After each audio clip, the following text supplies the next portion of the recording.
கரூர் துயர சம்பவம் காங்கிரஸ் கட்சியில் பெரும் கலைபரத்தை ஏற்படுத்தி இருக்கிறது. ஸ்டாலின் அரசின் தவறுகளை சுட்டிக்காட்டுபவர்களை திமுக விசுவாசி செல்வ பெருந்தகை மிரட்டுவதாகவும், முடிந்தால் கட்சியை விட்டு நீக்கி பாருங்கள் என பதிலுக்கு மூத்த தலைவர்கள் முறைப்பதாகவும் தகவல் வெளியாகி இருக்கிறது.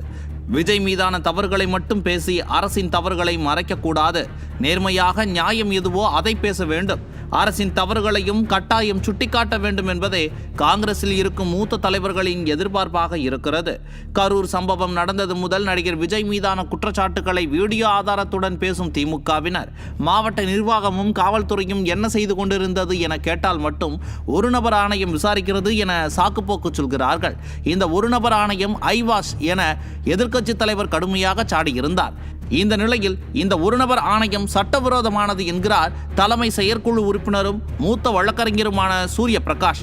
இது தொடர்பாக சென்னை உயர்நீதிமன்றத்தில் வழக்கும் தொடர்ந்திருக்கிறார்.